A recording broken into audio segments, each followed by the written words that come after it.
This is a 1953 Bel Air, drop dead gorgeous, and the story behind it, even better.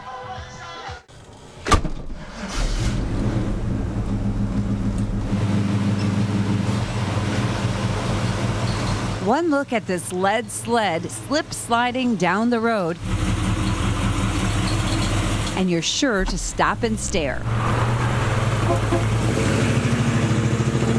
Maybe it's the color, crimson romance, complete with gold undertones that glow in the sun.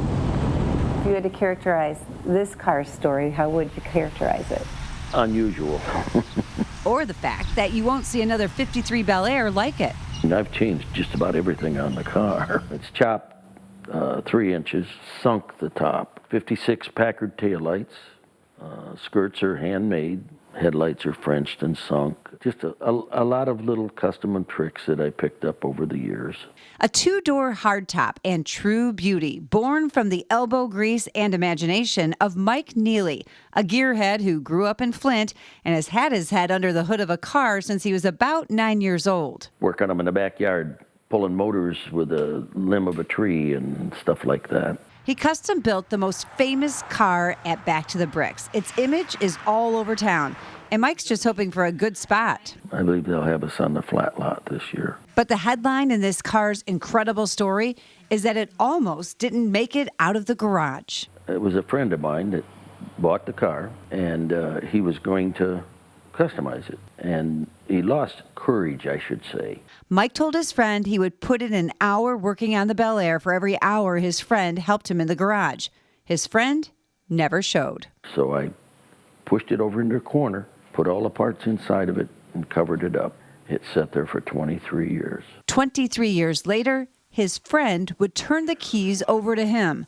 Mike would overhaul the interior and exterior and create a work of art. Guys don't think they have the courage or the knowledge to be able to build one, and they always want to do it, but they pick up one and then it sits in their garage and it gets covered up and forgotten for years, and some of them come out, some of them don't. This one did come out because courage is something Mike found out he had a lot of for building cars and rebuilding his life after a fateful day while serving our country in Vietnam. I did lose quite a few buddies over there, but I don't talk about it too much. He would step on a landmine and lose his legs. Mike says he laid in a rice field with bullets flying all around him and thought he was going to die. Instead, he found a new way to live. Losing my legs made me grow up. When I was younger, I would have just as soon been dead as be without a hand or an arm or anything else. But when I lost my legs and I was put into the ward there in Concord, California, and there's 70 other patients in that ward, and every one of them just about are worse than you.